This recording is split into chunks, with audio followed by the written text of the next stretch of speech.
Hey, how's it going, everybody, and welcome back to another HGO Spoilercast. I'm your host for today, Ethan, and as always, for most of these, I'm joined by the Hunter himself. How you doing, Hunter? The Hunter. I nearly went into it. I nearly went into the old co-host of the co-host spiel, and I had to stop myself, and it just came out with... I'm doing just swell. The Hunter. But no, welcome back, everybody, to another HGO Spoilercast. No, if you're on the podcast service, this is a bonus episode. Well done. And if you're on YouTube, no, this isn't an official HGO episode. We've moved Spoilercasts to its own special thing that we do only when we're super passionate about a game and we really want to talk about it. And it's been a long time coming, Hunter. Yeah. This time last year, we had our Persona 5 Royal Spoilercast go out, which was with myself. It was hosted by Kyle, and we also had Kyle's friend Jacob join us on the show. And if you haven't listened to that episode, I will call you a liar because it is our most listened to podcast episode ever. It's not even close. We are like in the top 1 to 3 on every podcast service when you type in Persona 5 Royal Spoilercast. So thank you so much, everybody, for supporting that thing to death. We really appreciate it. And we're here again to talk about Persona, which is a series that not only I'm super passionate about, not only is Jacob super passionate about. Now, since then, Hunter is also passionate about. He's been in the Persona game for a while, but even since that Spoilercast has come out, over half of the members of HGO have now played Persona 5 in some way, shape or form, and are also huge fans of it, so... That's amazing. Yeah, it's great to be here to talk about everything Persona 5 Strikers. This is your spoiler warning, obviously. Why have you clicked on a Spoilercast if you don't want to get spoiled? But here you go. Yeah, here's your chance to get the hell out, because we are going to be spoiling everything. We're going to be talking about our overall impressions of the game. We're going to talk about our favourite moments. We're going to go story beat to story beat. What hit, what didn't, everything under the definition of a spoiler, I guess. So we're going to go through everything. But yeah, spoilers also for base P5 and not Persona 5 Royal, really. But we might talk about... Yeah, we might make comparisons to it. So I'm just going to give a full-on spoiler talk. And if you haven't gone and listened to the original P5 Royal Spoilercast, go for it, because there's no webcams. This is the first time we're doing webcams on a Persona Spoilercast. So go and listen to it. Get it up on iTunes or Spotify or your favourite podcast service, and go and listen to me and Jacob gush about Persona 5 Royal for 3 hours. This one won't be as long. Kyle's just kind of chilling. Yeah, well, Kyle just sits there and goes, why have I accepted this? That's why he's not here today. He's like, there's no way in hell I'm doing this again where I haven't played a video game. You're just going to hear two people talk a lot about it. So, hey, here we go. Spoilers ahead. Let's start with our overall impressions. It's been a while since we both played it. We've both sat on this for about at least 2 months, right, at this point. Maybe even longer. Yeah, it came out in February. We're really late to this one. We're sorry. Any likes and supports and reviews would be great, just to get this ball moving even more than last time. We'd really appreciate it. But Hunter, so I'll throw it to you first. What are your overall impressions on the video game as a video game, I guess? As a package, what would you say? What are your overall impressions? I enjoyed it fine. I think towards the end I was kind of like, okay, I'm ready to be done. But overall, it brought... As soon as I started it and heard the Beneath the Mask start playing, it had been long enough since I had beaten Royal to be like, oh, yay. Yeah, and that's the first thing I'd say is, if you are sitting here, haven't played it, man, like, at least do yourself the service of playing the first half of this video game. Because I agree, I think the second half kind of takes a dip, but the first half is very strong and very fun, and it just had me, as a Persona 5 fan, and as a Persona fan in general, I guess now after I've played 4 and I've started 3, it just had me smiling from ear to ear. The first 5 hours or so of this video game, I genuinely just couldn't stop smiling. Every time someone made a joke, it was honestly that feeling of seeing your friends after ages, and it just instantly clicks. Stuff. You're just back there. And it doesn't make you feel like, man, I wish Atlas did sequels at some point. Like, genuinely. Like, it's like, sure. I love going to these new areas and meeting these new characters and stuff like that. But man, it was like, at this, I was like, oh, if this was a real Persona game right now, I'd be all for it as well. Oh, man. Yeah. But no, my initial impressions are the same. I love a lot of the things that they did with this game. I think the second half kind of plummets. There's a certain point in the game where I'm like, there's nothing bad. I should specify this. Don't click off. Don't stop listening. I still like the game. I still think it's a very good game. Very, very good. But there's a part where the story kind of does what Persona usually doesn't, which is Persona usually has a dip in the middle and then bounces back up in story-wise to keep you invested. This game kind of does a dip in the middle and plateaus and stays in that dip for the rest of the time, in my opinion, where it does some really cool and fun stuff. We're going to talk about Dungeon 4 in this game because, my God, is it so fucking good, that whole section. But yeah, those are my overall impressions. There's some good stuff. As a fan, I was smiling from ear to ear. It's just, I think it overstays its welcome a bit, is my personal gripe, which is funny coming from a massive fan of Persona, where oftentimes you put 100, Persona 150 5 hours Royal did not overstay its welcome at 100 plus hours, but this, 40 hour game definitely did. Gameplay wise, I guess we'll very quickly touch upon the gameplay. We tend to not talk about gameplay a lot on Spoilercasts because there's not really much to spoil, other than that doesn't relate to story. But how did you feel about Musou combat in a Persona game, that kind of mix and mash? It definitely isn't pure Musou, but it is very much Musou inspired. They did it in a way that makes sense for Persona, in my opinion, or at least Persona 5, in my opinion, the way that it was more about kind of ambushing groups rather than straight on open field combat and all that. I thought it made sense. Everyone still had their cool stylized movesets and whatnot, but much like the Musou games, eventually it's like, oh, all right, this is just what we're doing. Yeah. That was honestly my thing is, damn, and again, it kind of feels a bit repetitive near the end of the game, but at least for the first bit of it, I was like, man, is this fun to play? Where it kind of... I played Age of Calamity, as you did too. There's a review up on our channel if you want to go and see Hunter's full impressions of it.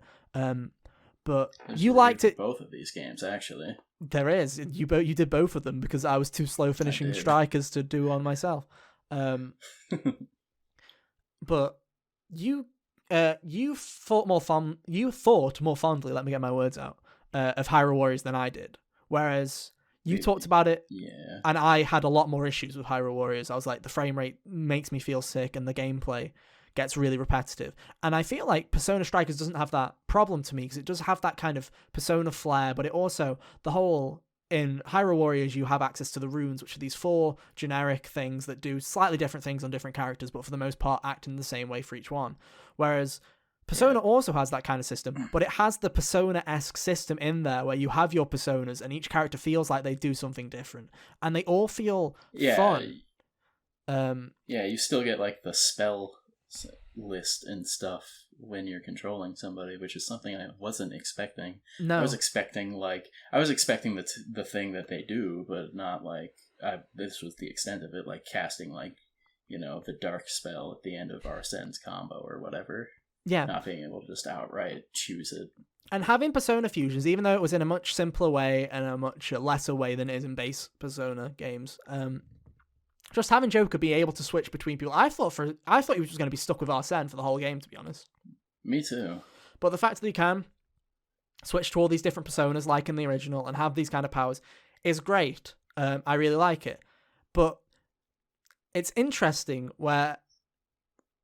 and this is the thing that I think Strikers shines at, is, man, I didn't want to ever really play as Joker that much because I was just so interested in other people's movesets.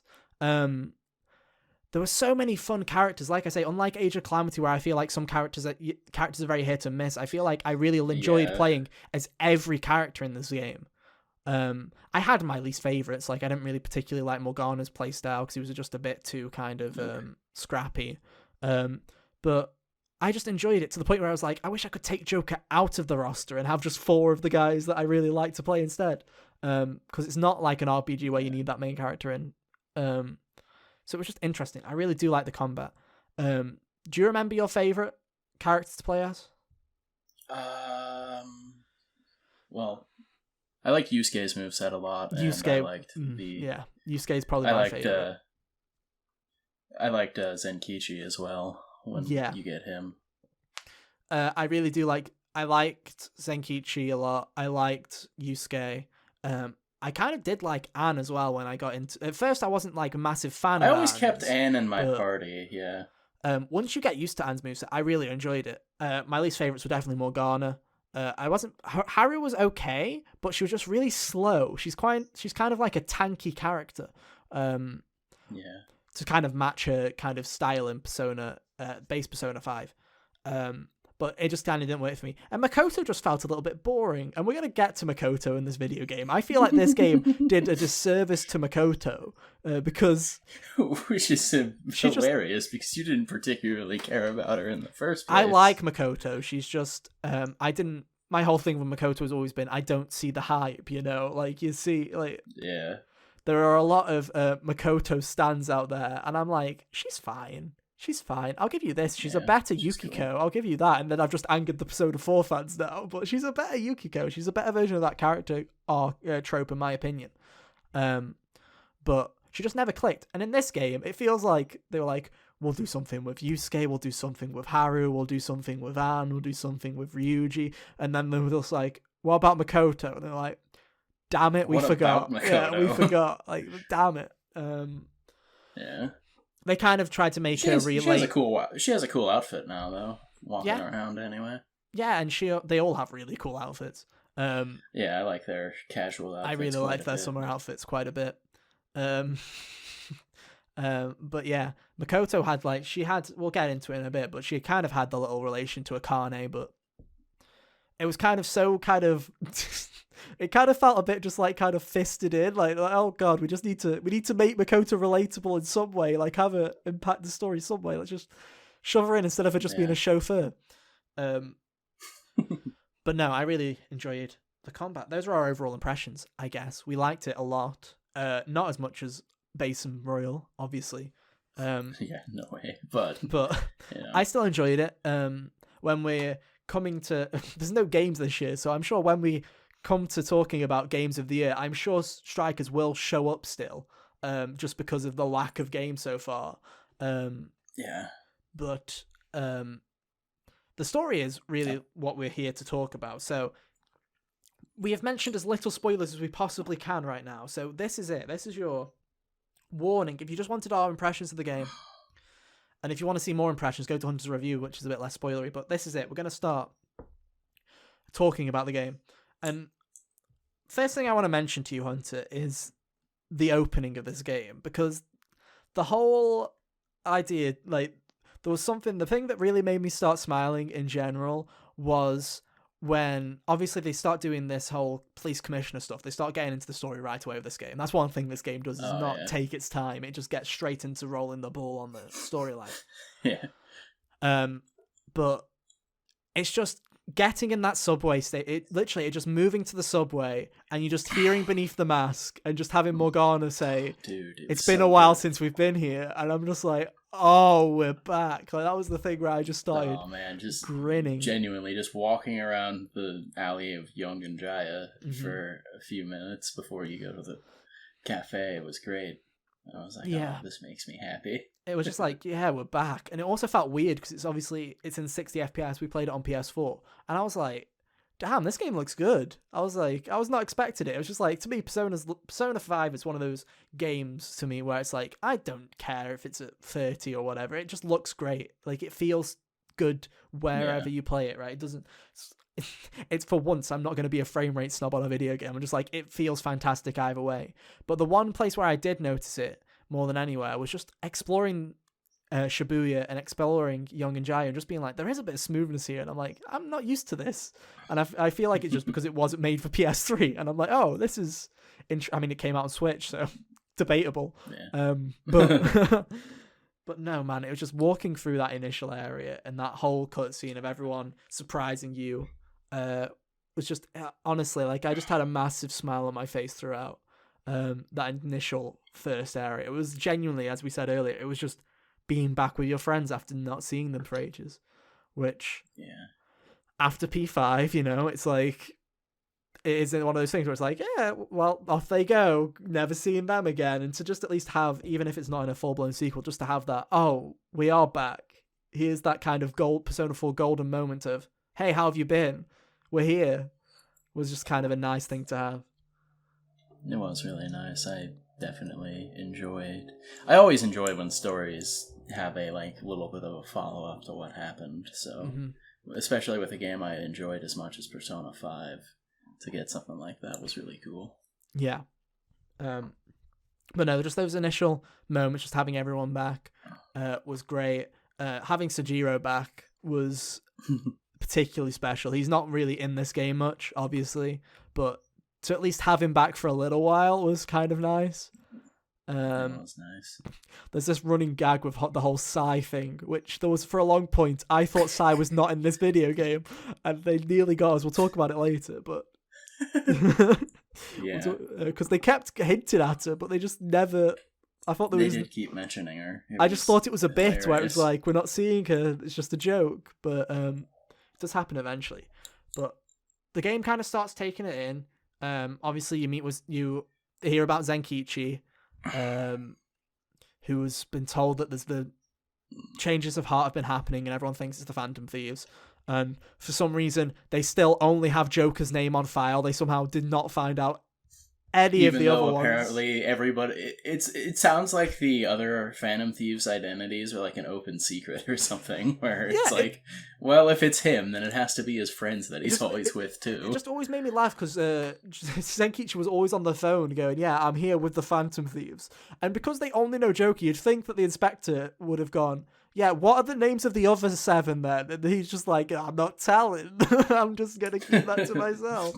Well, this guy's name is Skull. This other one's name is Panther. It just makes me laugh because they had to go on the boat or whatever. It's just like, I can imagine him just going, "Oh yeah, by the way, I'm gonna need 8 tickets for that boat. What are their names? I'm not telling you still because apparently I'm that good. Just give us the tickets." But no, so the changes of the heart are happening, and I kind of do love how Ryuji and Joker ended up stumbling back into the metaverse. I thought that was a nice little. Oh, it was great. A little throwback to the original, where they just end up accidentally in there. Yeah, just tripping backwards into it. I was like, oh, some things never change. Yeah, exactly. It was one of those things, and obviously, they go into Alice's palace, who is the first. Alice's jail, not palace. Yeah. And they meet her, and there's very similar. We might as well bring this up now. The plot, at least for the first half of this game, is extremely fucking. In fact, the whole game is extremely similar to Persona 5, as in they kind of follow the kind of abuser in art person, yeah, abuser art person, bring in a close person to Haru, bring him, have that weird kind of quirky fourth dungeon that's a bit different to the rest of them. It even did that, which I wasn't expecting, in a different way. But what did you think of the first jail? I think it was a good tone setter for the rest of them. I was like, oh man, cool. Yeah. It was a very good first dungeon to start on. I thought Alice was a pretty solid jail ruler or whatever they're called. Were they called monarchs? Were they called monarchs in this game? Yes, prison monarchs. Okay. Sorry. Right. I had to go. I just realized that my phone had 0% battery, and I was like, I'm going to regret talking to you for 2 hours or whatever, and then having to be like, oh, I've got no phone charge for bed. But yeah. They're called monarchs. I think Alice was a good first one established. I agree. Starts out on a high note. She was kind of a redeemable Kamoshida, was the way I saw it. Was she treated people like ass and was a dick to people, but didn't go as far as Kamoshida did in any stretch. Yeah, irreparably damaging several people's psyches. She was just kind of a jerk. Yeah. But I thought it was interesting as well. One thing I will say is, obviously a really important part of Persona is music. I didn't really care for the music up until this point. The battle theme is great. I don't know what it's called, the new battle theme. That's great. I really like it. Yeah. But that's great. But the actual the jail themes for the first couple, I was like background noise. It gave me reminiscent vibes to Persona 4, where the Persona 4 you didn't care about a dungeon lot of music, it's not those. terrible, but it's just there, you know. It kind of feels a bit carnival-y. I kind of did like the first theme of turning Shibuya into a kind of carnival. Was The Wonderland thing. Yeah, it was kind of interesting. But now, I thought the whole dungeon thing was interesting. I'll give it that. I definitely have favorites, and I think there are moments where it works really well. But my main problem with the gameplay loop of this game is just how predictable each one is. It very much is get the 3 items, fight the boss. Sorry, get the 3 items, go out, face the prison warden, then come back in, kill the boss, and that was the kind of loop. It was in a very similar loop, and the pacing was strange, to say the least. Like, I felt like get the 3 items. Each item had, like, 4 different subtasks to do to get each of them a lot of the time. And I was like, oh, man, this is like some Naughty Dog level structure here. It was very MacGuffin-y, and it was just like... I honestly thought that they were going to ditch it, because... in the second dungeon in particular, which we'll get into in a bit, they started joking about it, where they were like, oh, is every one of them structured like this? Surely not. Like, it was like... And don't get me wrong, there are a couple of them that aren't structured like that. But they're few and far between. The majority of them are structured like that, yeah. And I think that is my main takeaway from most of the dungeons, is the smaller dungeons in this game were my favourite dungeons in the game, by far. Yeah. Jails 4 and 5 to me are my favorite 2 jails in this game, because one of them really cool. One of them story-wise is so fucking cool, and I'm like, that is something to me where it's like, if we had another arc and base Persona 5, I could have seen them doing some kind of cult kind of story. That was like a really cool kind of mechanic. And then Akane's dungeon was just really well made, and it was a cool kind of puzzle, and that music fucking slaps. That's when we're talking. That's when we get to Dungeons 4 and 5. Now that's the music. That's the heaven and stuff kind of, where I'm like, yes, good music now. You love to see it. But now, one thing I guess we should mention, obviously they beat Alice and all of that kind of stuff. There's 2 things that I want to mention about this. One of them is Yusuke, already from the start, is the best character in this fucking video game. It's amazing. And literally every single person that played base Persona 5 and didn't connect to Yusuke, man, you must feel like you were fucking tripping. Like, it was the worst fucking decision. Because if you've played Royal and now you've played this, and if you've not been turned around on Yusuke, I can't help you, because there's something wrong with you. I don't understand what your problem would be. He is the greatest character of all time, in terms of just everything, just comedic effect and everything. And man, does Matt Mercer the best line it. in the game. Matt Mercer is an absolute treasure. And I know Matt Mercer is known for a load of things. He's known for McCree. He's known for his characters in WoW. He's known for a lot of things. But to me, I feel like this is a character where, for me, he'll always just be Yusuke. That is like the character that he has nailed for me. It'll be the one that I always think about when I think of Matt Mercer. And man, that Kosei High line is honestly pure perfection. It was one of those few times, and there's quite a couple of times where Yusuke, if I was to turn on my PS5 right now and go through my screenshots of strikers, I would say 60% of them are me screenshotting lines from Yusuke that were fucking hilarious. And that's a lot of what mine were too. Other ones were like silly Futaba antics. Yeah, and just having the whole she's your senpai, and then Yusuke, the only one from a different school, going, she went to Kosei High? And it was just like, honestly, it was so good. I think about that every so often still. Yeah, it's just brilliant. And Yusuke, he's an absolute treasure in this game, one of the highlights. Haru's another one, and we'll get to her in a bit. But man, Haru had a real switch around. They really decided, man, we're going to make people like Haru who didn't like Haru, because I really liked Haru in this game as well. It was a bit earlier. It's in the same scene. It's in the same scene where Hasegawa is like, Zenkichi is like, why are you guys always on edge with me? And she just like says in like the nicest possible way, she's just like, we just hate the police, that's all. It's just like in the nicest way. She's like, why are you saying that with a smile on your face? Honestly, like Haru had a glow up as a comedic effect character, and I feel like I think it really helped that the group was together from the beginning of the game with Haru. She felt like the odd one out by the time you got her in the original game. I definitely agree, because she does kind of fit that kind of light-headed, kind of goofball, kind of really positive personality that she's kind of grown in Strikers. And obviously they couldn't really do that in base Persona, because you meet her dad dies, and then you go into this really serious moment where Joker has to fucking fake his own death, and they have to go and stop a politician from corrupting the entire country. So it's not like there's much positive room to go for there.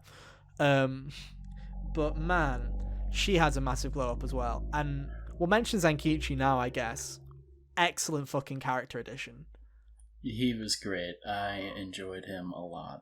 Favorite character that was added for this game. Same. Sophie is also good. We should mention Sophie. Sophie does get added really early on as well. Yes. I like Sophie quite a bit. Oh, dog is on our end. Yeah, I'm not sure what her problem is. It's all good. Yeah, Sophie gets added on your first trip to Alice's jail. Yes. Humanity's companion. The android sent by Cyberlife. She did give me massive Connor vibes from Detroit. I'm not gonna lie with you. But I like her. My problem with Sophie is she's just fine to me. Where it's just one of those where she is very much a MacGuffin of the plot. And I'm very much just like, she's cool. I like her. Her shop music fucking slaps. That's a bop. Yeah, it does. Persona 5 continues to have the best shop music in video games, dude, with Untouchable, Butterfly Kiss, and that, man, fucking sailing high with those. Yeah, they had to make sure it was good, otherwise I would have been really upset that they killed the other two shops for this game. Yeah, which did happen. I guess we should bring that up. No going to EY or Dr. Take Me in this game. It's upsetting. I did find it funny that they were just like, oh, we're just both out of town for this particular time. Isn't that a coincidence? I was just like, yeah, whatever. Like, you didn't have things to do the summer I was here. Yeah, exactly. If not, that was your busiest months, because I had every day fucking free, so I just kept coming on over, being like, hey, do you want to hang out? Hey, can I buy something? Yeah. They were just like, with Joker gone, we just can't afford to keep open during the summer because no one else shows up. Yeah, that's hilarious. But no, so they were gone. But Sophie, to me, is just fine. Like, I liked her. There's some stuff they do with her at the end, which I'm like, that's great or whatever. They wrap her story up nicely as well. But it feels like she has the same kind of arc that it's similar to the arc that Morgana had. She genuinely does have the exact same arc as Morgana. As Who am I? Don't get me wrong, I like her more than Morgana. But, it's that kind of arc. Mm-hmm. Basically, yeah. I was talking about Zenkichi. Zenkichi's kind of addition of the drunk was in the drunks in the street. I just thought was fucking hilarious. How he just beats the shit out of someone. And he's like, I did nothing. You fell over.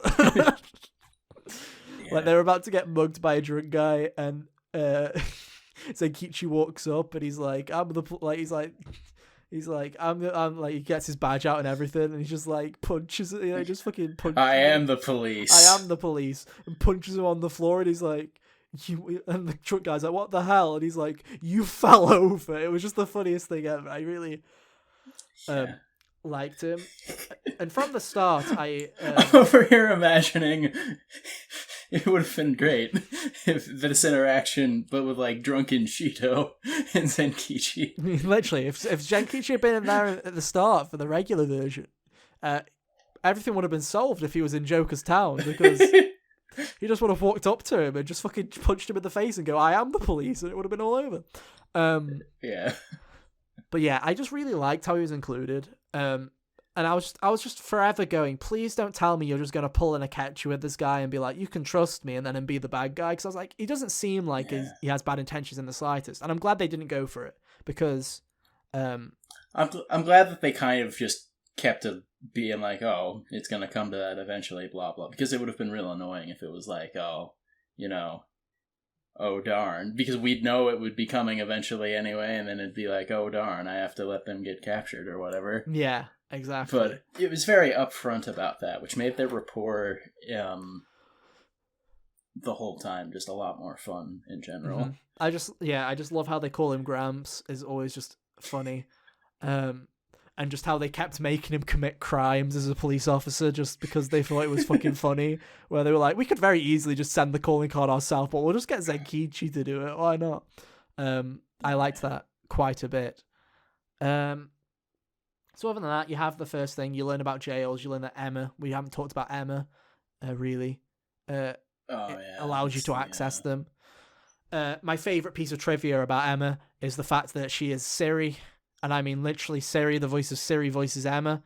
And I thought that was just amazing. Like perfect casting from Atlas right there. Where they were like, we need someone to voice this Siri-like person. And someone literally just went to Atlas, was just like, ask Siri, I guess. Let's just actually ask Siri. And she said yes. So it was that's an awesome little thing. But essentially, that happens. I think Alice's arc is all right. It's a good starter arc. The video calling card or whatever that they do. That was cool. That was fucking cool. I was like, oh yes, you're doing this again. It's kind of early, but I don't care. Mm-hmm. And yeah, they kind of, it's weird how they did, it's like, they kind of did go in order for the first two. They were like, oh yeah, Anne's little thing, relation is first, then Yusuke. I was like, they're not really going to go in fucking order for the entirety of the game, are they? And they didn't. No, that would have been really weird. But no, Anne gets some time in this, and Anne does, like, the thing is with this game for the most part is most of the characters are just, they're there. It's like they're in it straight away. Ryuji and Anne are just in it straight away, and I don't feel like they don't necessarily have massive parts in the spotlight, but I feel like they're just there and they're still good. It's not like Makoto to me where I'm like, you're lacking. Ryuji and Anne still feel like they're in it and they're a part of it and they're working on it the whole time. Ryuji ordering gold bars and whatnot. Oh, we didn't mention the gold bar scene, man. That's so funny. Like, honestly, like, that's so good. It was so funny. Just the guy knocking on the door was just like, someone was just like a street away just with a gold bar. Just always makes me laugh. But no, that whole first section was a good intro. And they basically then get get forced by Zenkichi to go on a road trip, where they're going to go to all these places. And to be fair, it was very exciting for me because for like the past year and a half or so, I've been on a massive binge of Japanese YouTube videos, and not in the kind of weeaboo sense of fucking most people where they're just like, anime, am I right? And then just go off into their little hidey hole. I'm talking about like just like Japanese vlogs and just looking at places from there, because I feel like Japan as a country is very interesting in terms of its architecture and just like its kind of design. One channel that I'm a huge fan of is Abroad in Japan. He's like my favorite YouTuber right now because his videos are just so fucking good. And I just he's one of those few YouTubers. A lot of YouTubers, I look at their stuff and I'm like, yeah, I can see how you do that. I can see, like, fair play. I could do that. Like, if I really put my heart into it, I can see. It's like, it's like a creator to creator. Like, I see how that works. A lot of the times when I watch his stuff, I'm like, yeah, I can see it like that. But how the fuck, like, genuinely, like, how much is this costing? What are you doing? Like, I'm like, oh, it's one of those kind of channels. But I have so going on a road trip to me was literally, I was like, oh gosh, I can't wait to see what all these places look like. I'm like, I can't wait to see them. And first up was Sendai. One of the thoughts I had that didn't happen, but I thought would have been cool, is if when they went on the road trip, if they would have stopped at like Inaba. Oh yeah, just briefly. I would have been like, oh, that would have been nice. Say, it is weird to me how cut off Persona 5 is from Persona 4 and 3, when Persona 4 you genuinely go to the high school from Persona 3 on a school trip just for shits and giggles. Yeah. So it always just makes me laugh where Persona 5's like, there's a Rize poster and there's a Rize poster. There's Shady Tanaka. And Tanaka shows up again, but he was also in 3, so he's just like kind of a running kind of thing. I've said it before to you, Hunter, before, but I really hope that Atlas does one day just have oh god, I have blanked her name. Nanako. I really hope they have Nanako show up in a future Persona game as an adult or as a fucking teenager or whatever in a school or whatever. Literally just having her it's never gonna happen, but something like that would be a very cool experience. Genuinely. June S gets June S shows up again as a entity in the world, and you hear a passing mention of Yosuke being a manager.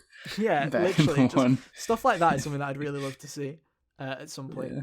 But anyway, they're basically working for the police. The police are telling them that they need to go and stop these changes of heart, because essentially the police are going to be like, well, if you don't help us stop it, we're just going to say it's you and be like, case closed. We're done. So off they go to Sendai. It would have been real funny for them to try this and Joker didn't have a, summer with his buddies planned. Yeah, exactly. Imagine them just rolling up to wherever Joker's from and trying to hunt him down that way. I'm just imagining the kind of Suicide Squad thing where they just have to capture them all from different parts of the fucking country and then bring them all together, which would have been funny. But yeah, head to Sendai, and then this is where what was the name of the monarch from Sendai? What was his name? I'm drawing a blank. I'll look it up real quick. I'm sure type in Sendai monarch. Ango Natsumi. There we go. Thank you, Google. So Natsumi was the second one, who was essentially was he? He was basically a light novel writer, wasn't he? He was just he was an author. He wrote a either book. Light novels or he wrote an actual book novel. I can't remember. Something like that. Anyway, he was a nerd, and he made a book that was about about demon. It was basically a very men's fantasy kind of I'm a demon slayer kind of. Very it was basically demon slayer anime thing. Yeah. And this was very much related to Yusuke. It was. And you have this whole arc, and again, I think I really loved this arc. It was great because at first I was like, oh, just this guy, really? This is what we're doing? This dude here, but I liked his dungeon more than the first one just because it was a new area for one. I was like, oh, it's not just Shibuya, and I don't know, to me it was a more interesting experience. I don't know why I felt like that, but to me I enjoyed the second one more. I really liked before you got into the dungeon was Yusuke was trying to figure out his keyword, so he pretended to be a fan. Yeah. And then that was as soon great. as he got his keyword, he told him off. Yeah. And it was amazing. Yeah, I did love that bit. It was pretty great. So you beat him. That's his thing's kind of, again, it's a bit like Madarame, where it's kind of like a separate story. It kind of links in later, but it's very much its own isolated thing.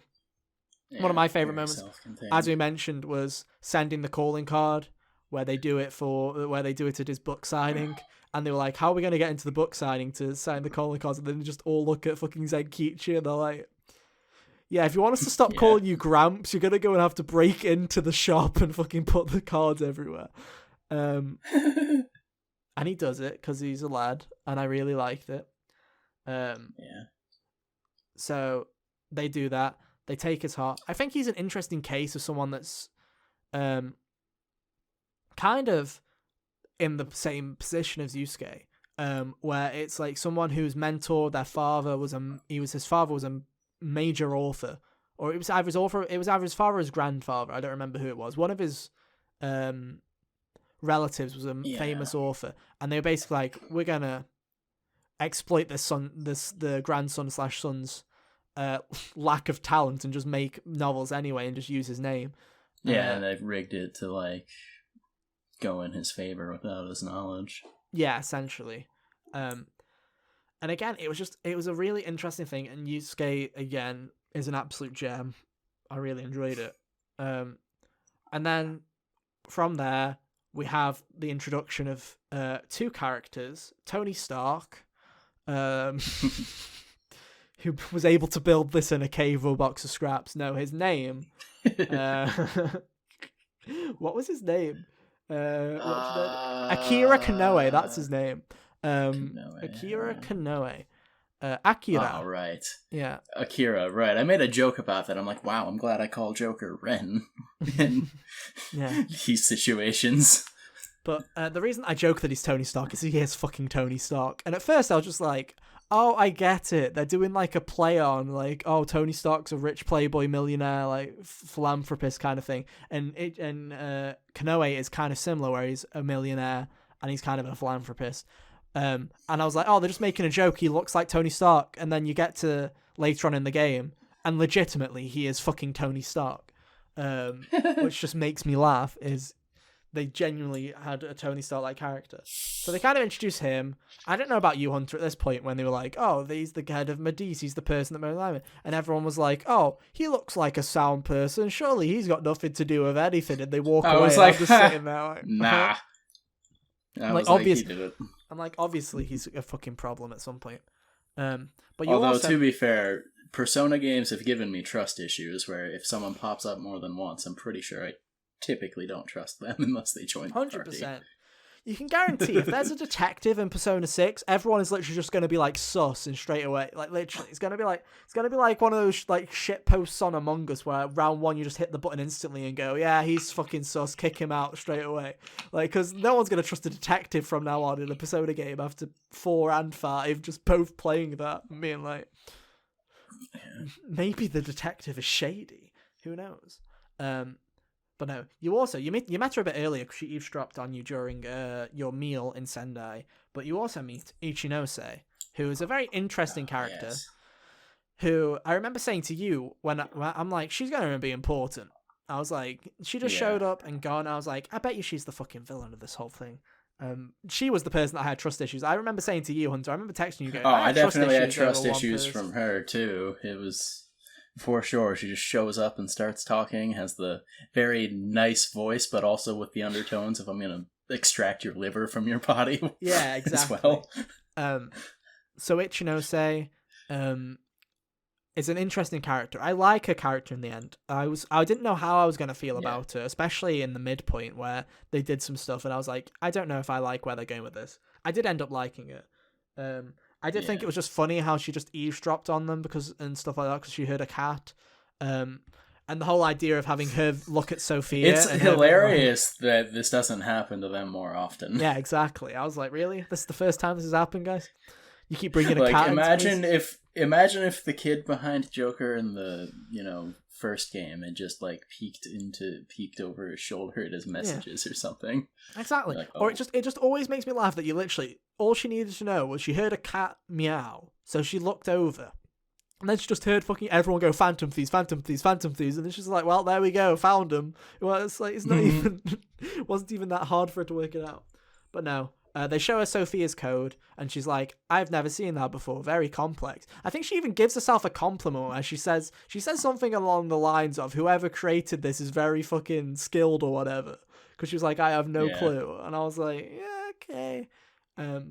So you do some tasks for her in the side quest. We didn't really mention the requests that much. I did all the requests in the game, and they're fine. They're just they're busy work. The fucking video game. I did them when like talking to people out in the sections of the world and stuff, and they'd bring them up like, oh, go in here to get this, so I can have my like super fruit smoothie or whatever Anne wanted that one time. And I was like, okay, fair enough. I'll do this, but I'm not doing the like random Lavenza wants you to kill these monsters ones. Yeah, because I didn't really care to. Mm-hmm. But yeah, so she shows up, job done, everyone's good. You've met basically the two villains of the video game. You're like, very, very cool. You just give them a thumbs up and you're out. You bounce off. And you head to Sapporo. Right. And I don't know about you, but when this area started and I was like, this is Haru's area, I kind of went in with the kind of like, oh, fuck, here we go. This is the bit that I know. This is the bit that I feel like I'm going to hate. And surprisingly, Sapporo is actually one of the higher points of the game, in my opinion. I really fucking enjoyed it. I'm not usually a big Ice World fan, but I liked this jail quite a bit. The He Horde was a highlight of the game. The He Horde was honestly fucking hilarious.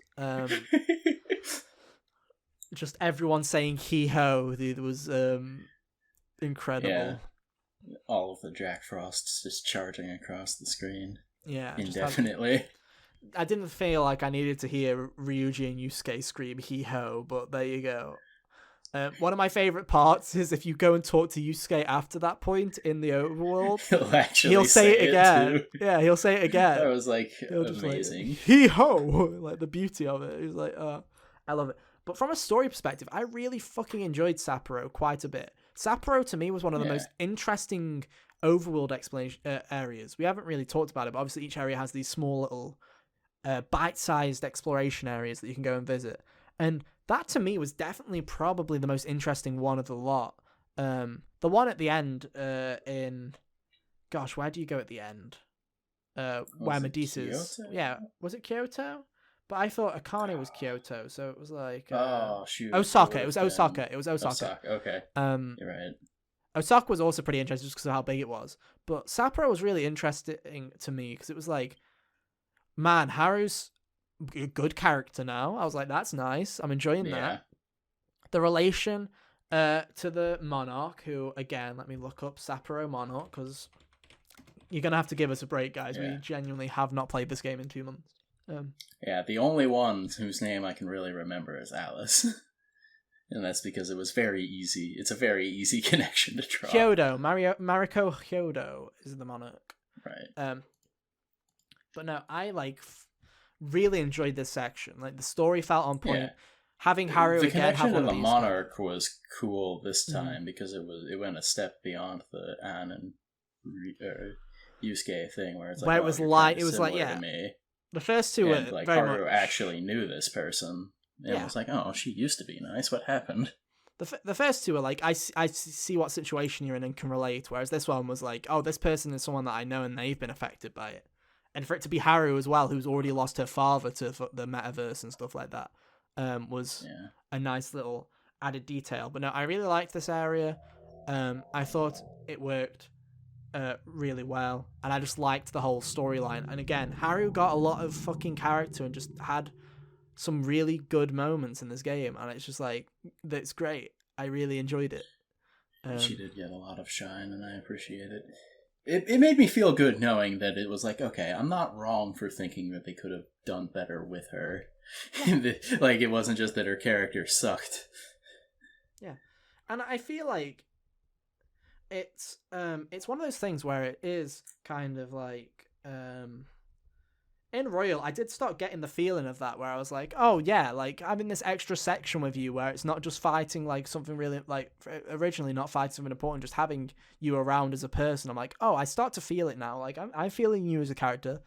And now in this game, I feel even more so. I'm like, yes, that is the character that I can see that they wanted me to like in the base game. It's just a shame that it's taken us this long to get there. Is the thing. So yeah, again, using Emma, we should probably have mentioned that the reason that this whole happens is you enter the keyword on your phone and you basically have your desires stolen by the Monarch, is how that whole works. And by just defeating the Monarch and sending them back in a similar way to Palace Rulers in base P5, you free the lost emotions and souls of everybody that has been affected.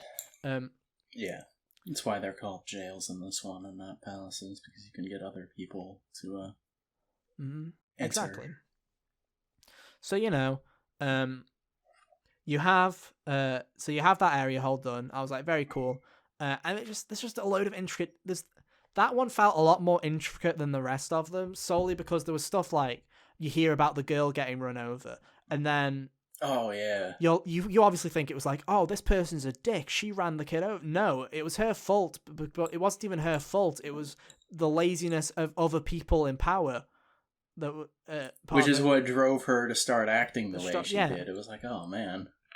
It was refreshing, right? It was refreshing in this game having the leader, the kind of the jail leaders, the monarchs, kind of not just be dickheads, which is like they're not just bad people. Cartoonishly evil. Yeah. They very much are going on that morally grey area that Royal nailed, but the ending of 5 was always going for, where it was always one of those things where it was like morally kind of in the grey, and it was like these people are trying to do the right thing, they're just going about it the wrong way. Yeah.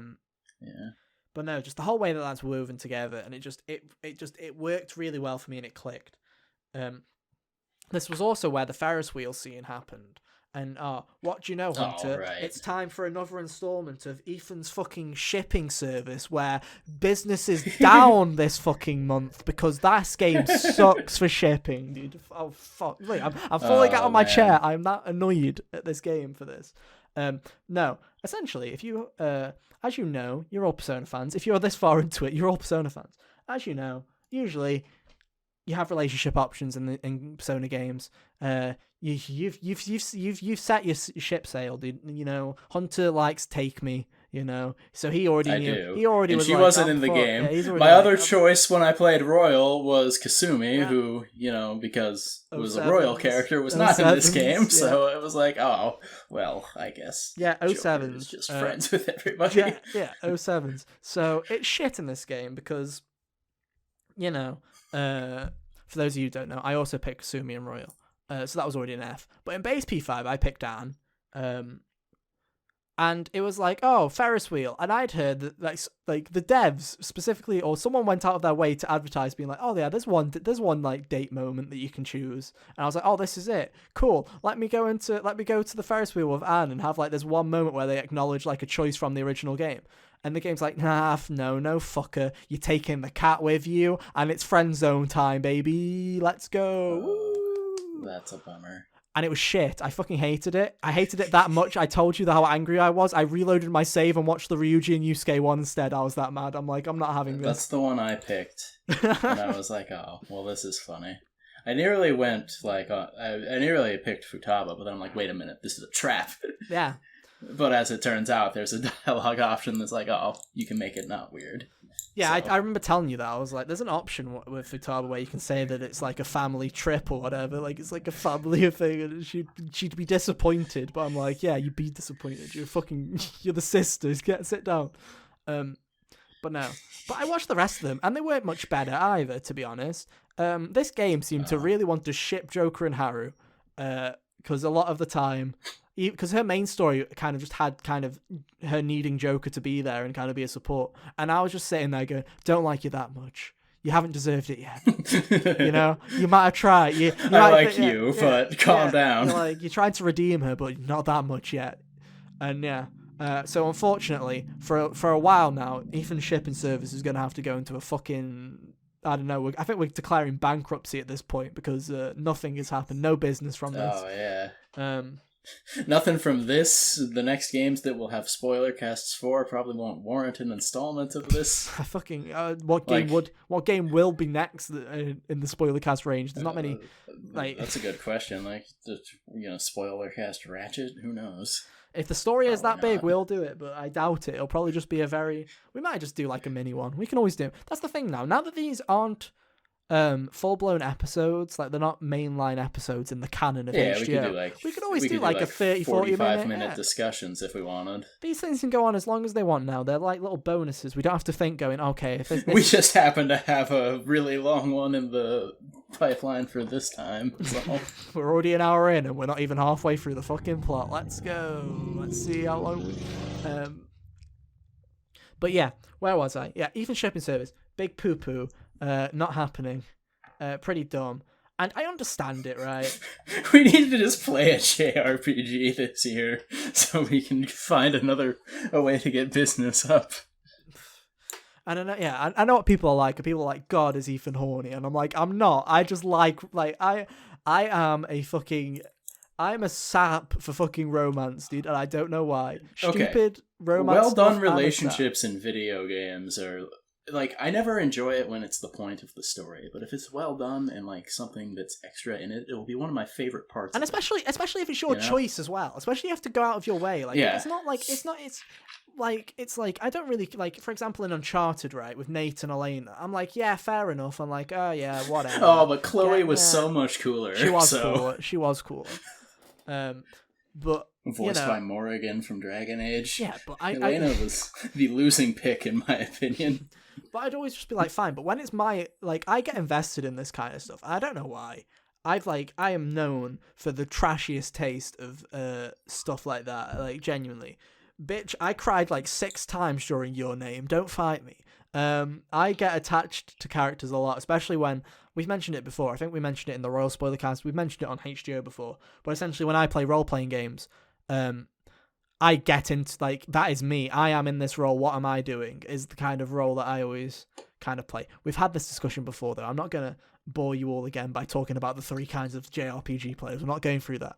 I need to make a video on that at this point because I've basically made this a fact. I'm not even acting as if like this is just something I've come up with. I'm like, it's a fact. There's 3 kinds, dude. There's 3 kinds.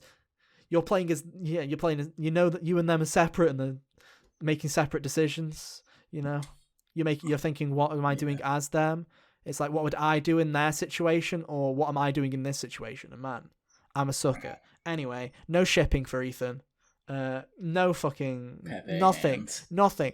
And this is one of these things where I'm like, you could have just added it as a fucking option. You could have just, at the start of the game, you could have read the save, or if you didn't want to read the save, you could have very easily have just read my saves and was like, hey, you played Persona 5 Royal, have an extra song. Yeah, exactly. It could have just, and I know it's extra effort, but they could have just very easily have just read the save, or at the start just go, have you played Persona 5? Yes or no? It would have been really funny. Yes. For it to be like, your lady's gone for me because Take Me's not in the game. Yeah.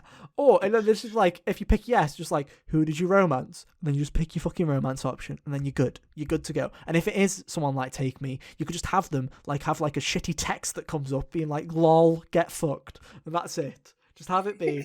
There you go. You made your bed, lie in it. Anyway, I digress. It's enough of even shipping fucking Central. We're moving on. We're going to go back to spoiler talk. So after that, we get to what I consider the best part of the fucking video game, to be honest. Oh, yeah. This part is fantastic. This was the part where, honestly, I remember messaging Hunter a lot at the start because I was like, oh, man, I'm shaking, you know? I'm like, I'm so happy, I'm beaming. And then this whole little plot twist of going into the 4th jail and all that in Okinawa was so fucking good. It was so out of nowhere and unexpected, and I loved it. Yeah, genuinely. Like, they have the beach episode, and then the plot starts up again before you're even off the beach. It's amazing. You just thought, I honestly thought, like, Okinawa is probably going to be like your beach episode, your Hawaii trip, your pointless thing. Look, it's the beach episode, guys. Fan service, Lamau, all this shit. Let's move on with our day and go to the next place. Because they were like, yeah, there's no... Even Sophie's like, no jail here. And I'm like, okay, cool. Guess we're done. And for it to do like a jump scare 180 twist into some weird kind of 80s kind of cheesy horror kind of cult film was so good. Man. I loved it. It was so good. Like, they could do that again in a like mainline game and I'd be pleased. Mm-hmm. Like, honestly, just having it turn into kind of like this horror kind of, not like horror-esque kind of vibe, just go from 180 to kind of this cultish kind of island that are trying to kill you, was just so good. And it was honestly a point where I was like, I remember, because I finished it and I got there, and I remember that it was like 3 a.m. or 4 a.m. and I remember messaging you going, shit, this just happened and I want to keep playing. Like, this isn't fair. Like, I was like, I don't want to put the game because I think by the time you had got here, I had beat the game, and I was like, oh, yeah. Yeah, because I had taken a massive break. Yeah, this part's great. I had taken a massive break. But man, it's so good. Also, the background music for this fucking jail, so good. It's like this weird, it's so creepy, but like atmospheric and so cool. And I just loved the vibe of this area. It was a short, it's a short jail. It's like, it literally, you can probably get through it in less than an hour. Right, it's very short. It was really short, but man, is it just? It was really good. It was just a Ryuji finally got to swear. Yeah, Ryuji finally got to swear. You just have this kind of creepy vibe to it. Just having the idea of a jail be from someone who's dead, and it just be like kind of decrepit and disgusting. Stays. Yeah, and it just losing control. And you have the hint of fighting Sophie in a weird way. I always feel that's weird, like the whole idea of Emma, the whole other Emma kind of thing at the end of it, where you fight, where you hear a voice or whatever, and it's supposed to be Sophie, right? It's supposed to be like the other. I don't get that. That's the one thing that I am gonna have to look up. You can maybe elaborate on it better. But what was it? Because Emma's like sentient by the time the game starts, right? Yeah, actually, it's Emma, right? It is Emma that's it's like smack talking. Emma's smack talking Sophie because Sophie was like the failure prototype. Whatever. Yeah, essentially, yeah, that's what it was. But no, it was just such an interesting little area, and I fucking adored it. Where it was just like, yeah, I liked it a lot because you don't really get creepy in Persona, really. Like you get depressing. Like that's what you get. You get fucking barrels full of depression in Persona, but you never get creepy. And it was like you get creepy hints at things here and there, like the whole murder mystery thing, the whole murder mystery angle in the beginning of Persona 4, I feel like was creepy at the start, and then it just kind of waned. Well, yeah, because the whole thing with me for Persona 4 is for a story that's based on a murder mystery, it happens to also be 100% the most positive of the Persona experiences that I've experienced, from Persona 5, 4, and the first 2 hours of 3, which are really fucking dark.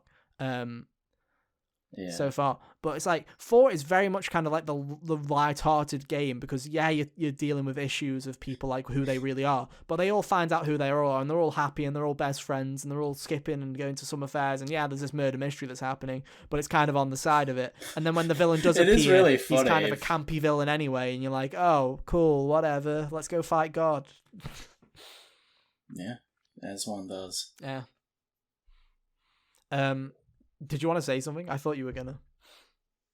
And no, but I do like the creep, because the potential for Persona to lean real hard into being like creepy is 100% there. And now I wish that they do. I hope they do something kind of, even as like a mid game twist, is like, it's just a nice little change of pace, where I was starting to get bored of the regular dungeons. Have some dude in Persona 6 come by and like Scarecrow level you. Yeah, genuinely, like it'd be real cool. It's just it kind of feels like a missed opportunity for Persona 5 in general, because the whole idea of, imagine going into someone's brain and it being like a fucking horror show because they're so mentally twisted. It would be incredible. Yeah. But hey, that's like the premise of The Evil Within. Yeah. But no, the whole Cage of Desolation, the Okinawa jail, was just peak like engagement for me. I was really in it. I was like, damn, this is kind of cool. It's also the point where Zenkichi is finally kind of opening up a bit with them. He finally goes beyond making fun of him because he's old rapport, and more like, oh, hey, you're actually cool. And he's basically been told to keep an eye out on them, and they're basically ready. Like Zenkichi has basically learned, he's like, oh, but I like them. They're not actually bad people. And did they meet his daughter before they went to the beach, or was it? Because I can't remember if the sequence was they meet her before, go to beach, and then come back, or if it was go to beach and then meet her. Actually, I think they met her before, right? They stopped her by in Kyoto real quick, and then they met her. So I guess we should talk about her. She's a massive Phantom Thieves fan. She's basically a fucking podcaster. It was amazing. Genuinely. I was like, oh man, we're in the game. Yeah, genuinely. I was like, is this a personal attack? Like, genuinely. She's got all her fucking figures everywhere. She's like, sup guys, we're going to talk about fucking Phantom Thieves. I'm like, this is a personal attack, dude. They're saying that my job can be done by a fucking 8-year-old. And they're true. I think she's like 12. Yeah, I think fucking Persona age, like, literally, it's like all of the Phantom It's nebulous. All the Phantom Thieves teens look like more like they're fucking university students than fucking high schoolers, except for Futaba, who I'd say looks like a high schooler, but the rest of them look like they're fucking late teens, early 20s. Like, especially, I'm just like, and then you've got her, and I'm like, is she 8? Because she's like half the size of Futaba, and if you're saying 8, she's 12, I'm like, whatever. Yeah. It's fucking anime, dude. They're either 12 or fucking 20. There's no in between. Like, they're the two types. Yeah. 12 or 20. No other ages No exist. other ages exist. Or old. That's like the 3 anime types. Is, are you 12, even are if you you're 20, like, or are you old? Even Lavenza, who's like centuries old, looks like she's 12. Yeah, actually, yeah, I'll give you that. There's four in anime. There are four types of people. There are young people, like kids, like looking like they're like 8 or kids, like young people. Then there's 12-year-olds. Then there's people that look like they're 20 and they're either any age between 15 and fucking 30. And then there's old people who are over 30, and that's it. Those are the four kinds. That's it. They'll call them old if they're really old or not. Anyway, but no, I liked that section. It was interesting me figuring out who Zankichi kind of is. I really do like Zankichi's motivation as well. Having his wife pass away in a car accident, and just like having this daughter that he just does not know how to raise because he kind of knows he's kind of shit at it, and his job doesn't really allow him to give him the chance to be good at it. But no, I enjoyed that whole scene. That this is the only part where Makoto gets some kind of fucking development, where she kind of bonds with Akane and she helps her with her homework.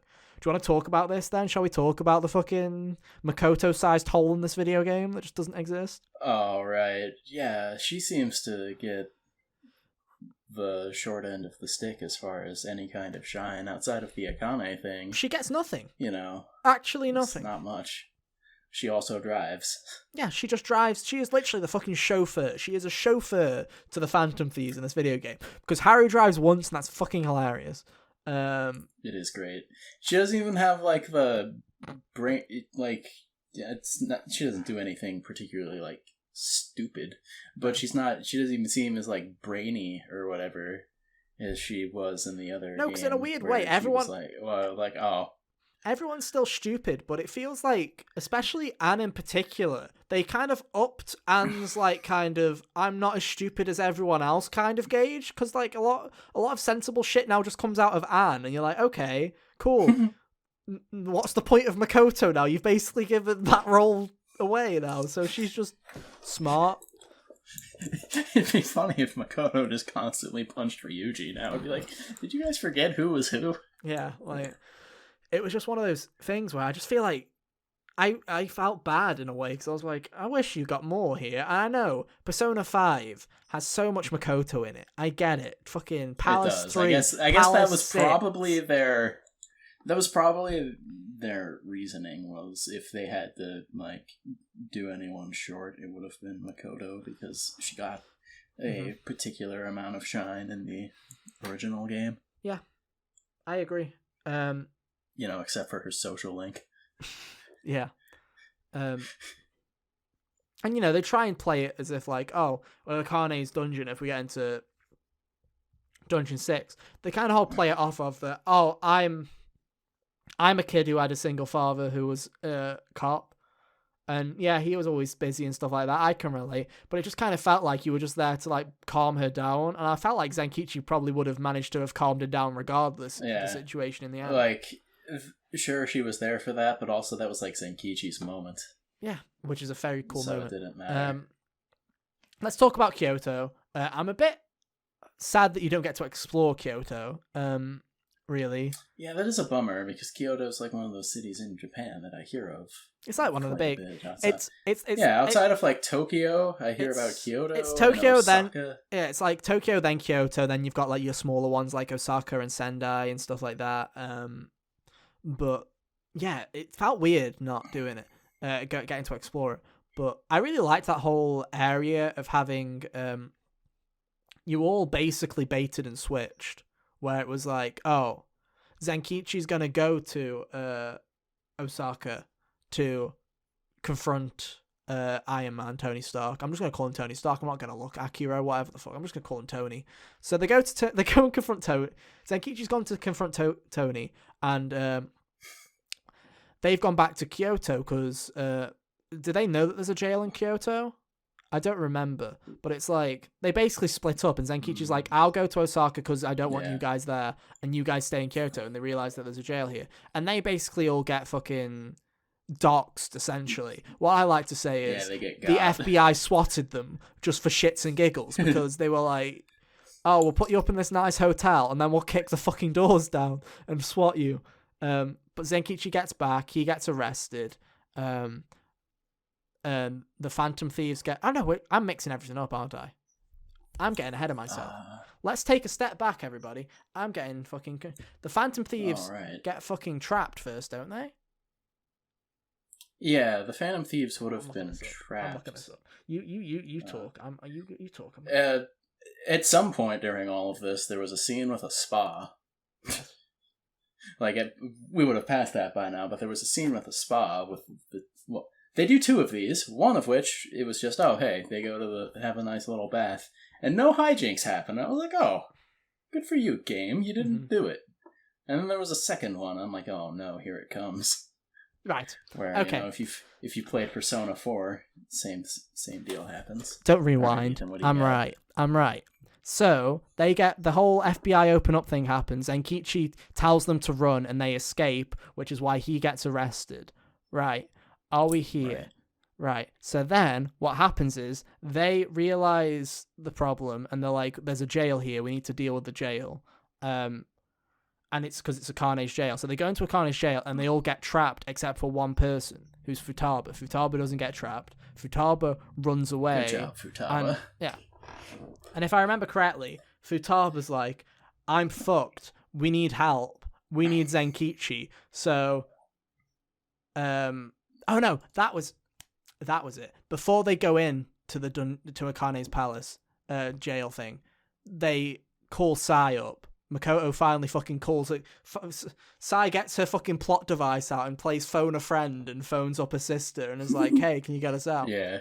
And they have that fucking cutscene, which I always find hilarious, which is from Sai's point of view, and she opens the door. That was so weird. I was like, why did you not want to make the model? Yeah, I was like, they just don't want her in this game, do they? Because she doesn't say anything. Like, Zenkichi just looks at... I think she says one line. And I was like, I laughed. Yeah, she has one line. She has one line, and they don't show her. And I laughed because I was like... for all I know, they just reused the line from fucking base P5, and they just didn't bring her back. And I was like, this is so funny. They do have a phone call with her later on, I believe. Yeah. But no. So, Sai's working her magic. The Phantom Thieves get trapped in a Carnage jail, except for Futaba, who comes back, and Zenkichi's back at that point, and he's like, what's fucking happened? And Futaba's having a mental breakdown, saying that everyone's fucking trapped. And Zenkichi's like, well, guess I've got to fucking step up to the plate. So in they go. Then the idea of Zenkichi and Futaba just having to do this weird little team up is amazing too. I liked it quite a bit. I also liked how stupid the whole stealth mission was, because you felt like you were shit while doing it. Because it was like... Oh yeah, you felt real silly, like just the regular dude running around in the like... Yeah, and actually covering... It's like when Metal Gear Solid, when you're running around and like there's always like a tuxedo that you can wear after you beat the game. Mm-hmm, yeah. It felt like that kind of energy. There's a wacky situation, there's a dude in a suit running around. Yeah, it was so weird, it was so dumb, but it was really... I liked it quite a bit. And then obviously you have Zenkichi's Awakening, which is very fucking cool. Oh god, it was so cool, man. Loved it. Like man. That was one thing that didn't occur to me until I got there. I'm like, oh right, the Persona Awakenings. This is hype. Yeah, because Sophie didn't really get one till near the end. She just had their yo-yos. Yeah, because she had this fake kind of persona thing that she used. But yeah, that was so cool. I also fucking love his outfit because it's so unpractical and over the top. Is so cool. It's so fucking funny. Like, his hat and his fucking neck guard basically stop him from having any kind of fucking peripheral vision. So it just makes me laugh so hard because it's like the most impractical of all the Phantom Thieves outfits. But again, it kind of embodies that kind of police officer attitude because he's not a thief. He's going to be going head in, and his moveset kind of embodies that as well. But I really fucking loved it. It was so good. I also love that his persona is Valjean from... for those of you... Les Mis. It's a Les Mis reference. I'm not a huge... I'm a big fan of musicals. I was in a lot of them when I was younger. For those you didn't know, I used to be an actor. Lol, look what happened to me. But Les Mis was never one that I was huge into. I think it was mainly because of the movie. The movie that came out in like 2012, 2013. All I know is I despised... Hugh Jackman. I despised that movie, not because of the movie itself, but because there was a certain group of people in classes that I was in that really liked it, and they would sing the shit out of it, and they do it in class, and even the teachers would get annoyed. It was in maths in particular, and I remember my maths teacher was like, "We stop singing Les Mis," and I was in there. And I was like, my school did that one. I think it was like my senior year, I think, or potentially my junior year. I couldn't remember, but it was just, I didn't. And I'm not a musical person, so I only kind of know the gist of how it takes place during the French Revolution. I would have rather been driven somewhere, because they make you like, they did this thing where they made us watch the first act as like something in school. Oh, yeah. Basically, it's like a placeholder for an assembly or some garbage. I would have rather been driven somewhere and punched in the face for an hour. But yeah, it is basically, and I know that if someone's got this far, they're gonna say it. They're gonna be like, actually, Les Mis is originally based off of a musical from France that is actually based off of a book. Yes, I know Les Mis was a book. Please leave me alone. But everyone knows it from the musical. Don't act as if you knew it. You read the fucking French book and then went, yes. No, everyone knows it from Hugh Jackman. Oui. Exactly. But no, Valjean was like one of those characters. Like, as soon as I heard him say Valjean, cool, I was like, that makes so much sense. I'm like, that makes so much sense, and it's very cool. But no, again, I really liked this dungeon. The whole idea of having the paths not lead the way they were supposed to, and it be kind of small. I was like, this is kind of cool. It was my dungeon that I went and grinded in if I needed to grind XP or wanted to play with some characters. That was the dungeon I went to because it was just so much fun to kind of just go around and explore. And the music slapped again. It was kind of, it's like this oriental version of Life Will Change, and it's great. Like, it genuinely is. It's so good. Oh, dude, I love we haven't mentioned like all the like, you know, Musou-ified remixes of the Persona music, but I liked a lot of those, like the Last Surprise with guitar.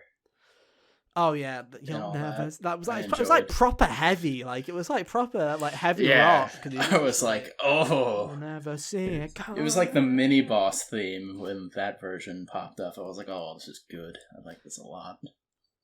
Yeah, it was. I liked it quite a bit, but no, the whole idea of that, I really love. Like I say, love Zenkichi's storyline. I love the whole Akane thing because a lot of times in video games, when you have this little fucking bratty kid, it's like, me. Dude, I hate kids in video games most of the time.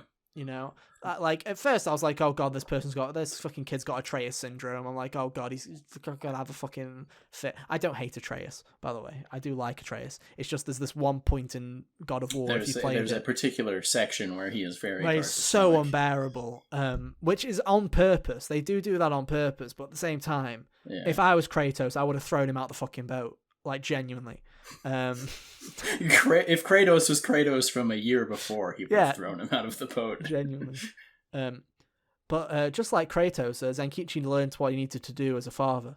No, I just really like the whole idea of her hating the police and hating her dad because of, not necessarily because of her dad being away, but because she, in her eyes, her dad's forgotten forgotten about his mom and hasn't avenged his mom. Her mom, sorry. Yeah, and the police as a whole failed her. Yeah, which is a valid fucking concern, and you see it, you know? And then to have Zenkichi have this turnaround of being like, I know what I have to do now, is really cool. And like I said, Zenkichi's just fucking great. Again, like, I'm mad that there's no Kasumi, I'm mad that there's no Akechi in this game. But at the same time, Zenkichi's one of those characters where I'm like, I'm glad we got Zenkichi, man. Like, yeah, it's really good. And it just makes me mad because they did the dancing game too early because we could have had Kasumi in there. We could have had fucking Sophie. We could have had fucking Zenkichi doing dad dances, and it's fucking ruined. We've ruined it. Not allowed. God, so mad. But oh well, I digress. I would quite like to see an interaction. You know, I don't remember if this happened in the game at all, but Zenkichi talking to Sojiro. No, it didn't happen. Oh, it maybe, yeah. Oh, I think it did happen a little. Didn't it happen a little bit? Like, in passing, it might have. I don't remember. Yeah. But it would have been cool for them to have, like, an actual conversation that was more than three lines. After they were, like, and also after he was allies with the Phantom Thieves, that would have been interesting. Yeah, it would have been cool. But no, the whole Akane section, I really like. And then it goes over the other high point of the game. The other high point of the game. And then we get to Konoe. It's time to go after Iron Man. So off they go. Because the whole thing with Iron Man, we should probably explain. I don't really like. Here's the thing with Akira. By the end of his little story, I was like, I get you, I don't hate you. Like, it's like one of those characters where I was like, I get him now. He makes sense, and I actually like him as a character. It's just the whole plot around him is kind of like, to me, it's kind of jumping the shark kind of logic, where he's like, I killed my dad, and now this Emma thing's happened, so now I'm going to get with a corrupt politician and then put myself in second place. I'm like... Yeah, it's really weird the way that, like, his plan and how he goes about it. It's quite strange. The whole corrupt politician thing, if I was a writer on this project, I would have just scrapped the politician arc from it entirely and just have the corruption be from Konoe. Yeah, the guy who killed Zenkichi's wife or whatever didn't need to be anybody, really. No. It could have just been something that happened, you know? And have it be Konoe. Just move it onto fucking Konoe if you want to. Literally, you could just move it onto Konoe. Too. Because the whole idea is, the reason the politician is there is because the politician, obviously, one, killed Zenkichi's wife, but two, he's corrupt and he's the one that's controlling the fucking police officers, which is why the police aren't doing anything about any of these problems. And tried to arrest the Phantom Thieves again is basically his doing. But I honestly think that Akira would have been a much stronger character if you had just taken the politician out of it and had a whole debate on, you don't need to be into politics to have control of people. The whole idea of this major company, Medice, having a load of money, he's in enough state of power that you don't need a politician to corrupt the police. You could have him corrupt the police because of... Yeah, it's like Lex Luthor. You know? Exactly. There's a line in like the Justice League cartoon. There's this whole arc where he was like running for president. Yeah. And there's a line where he's like beating up one of the League members. And he's like, you know how much power I would have to give up to be president? No. He basically just spent money on a campaign to make Superman angry. Yeah. World's most expensive troll job. Exactly, but no.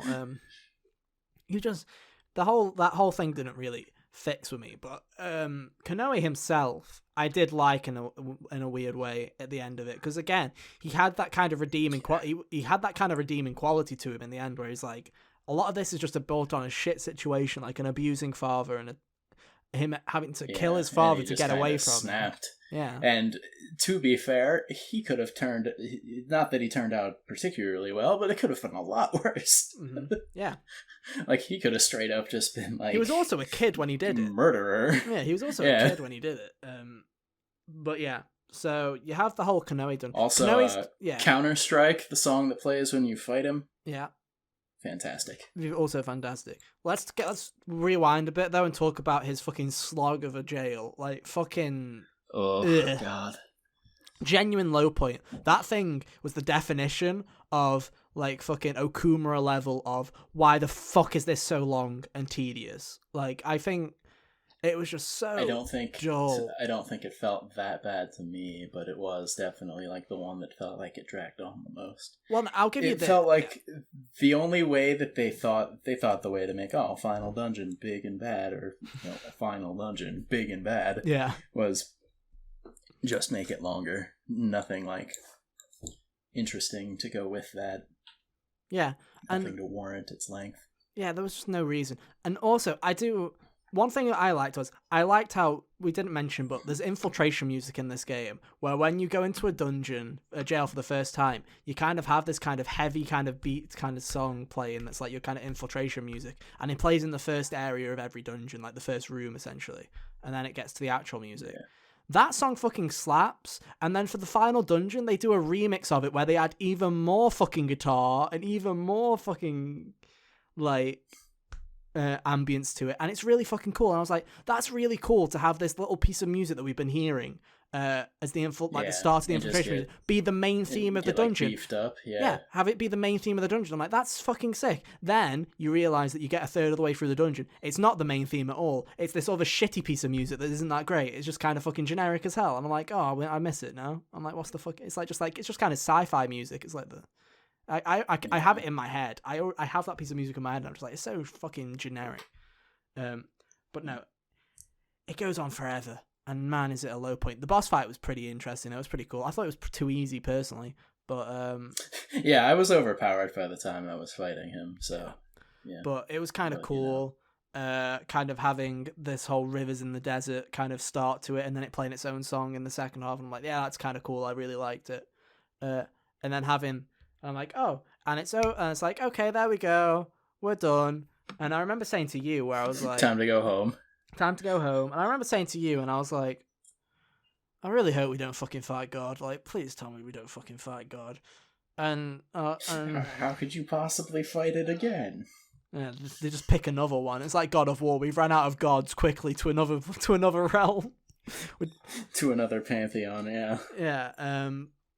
But yeah, so you have that kind of area. You have the whole fireworks thing, which I really liked. I liked that kind of saying. Oh yeah, the fireworks that thing whole was cool. section was really cool. Having that closure with Zenkichi. Then having the second fucking, like, literally having the surprise, motherfucker, it's that time again. Like, literally, it's like God o'clock. Yeah, Persona just literally was like, quickly roll it out, and then they fucking roll out the final dungeon with the god in it, like da da da da da da. You're like, oh, for fuck's sake.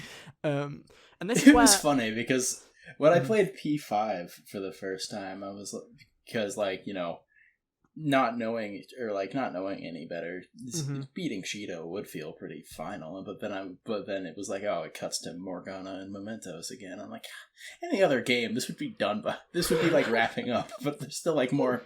I'm like, there's still a few more hours to go. Yeah, because I had already played P4 by then, so like I know how this is gonna go down. Yeah.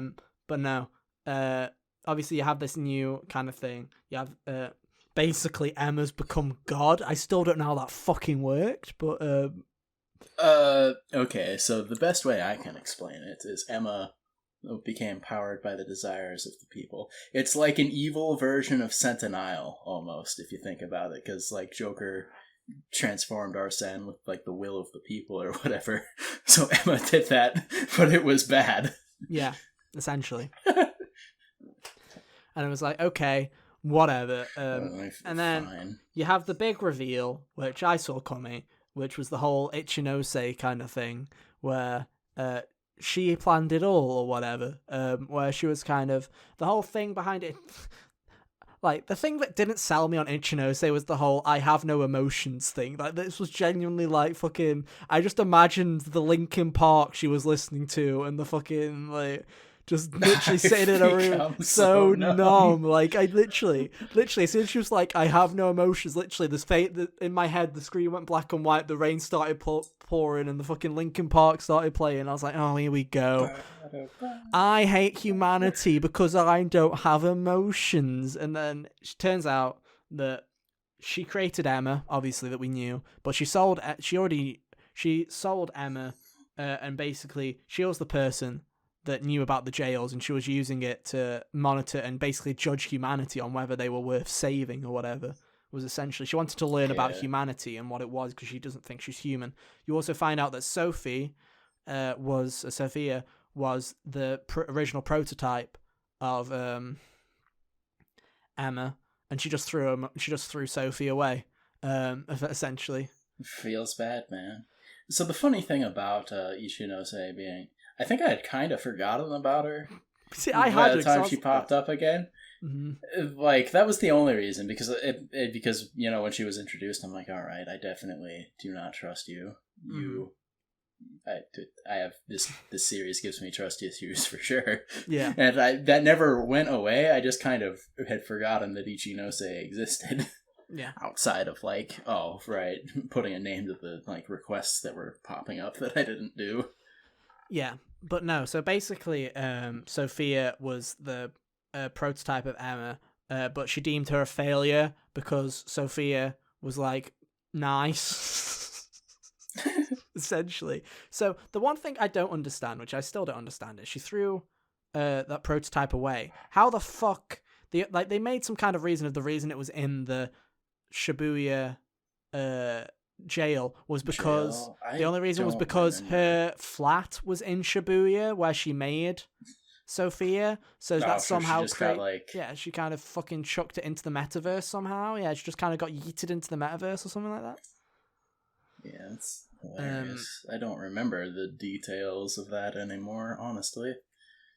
I may have been if we did this like after we had beaten it, I might have been able to remember, but it was a very weird kind of situation. But she kind of controls Sophie again, and she does the whole kill them, and then they have the whole thing where she's damaged and she doesn't, and she basically fucking commits seppuku. She does the classic fucking yeet off the fucking.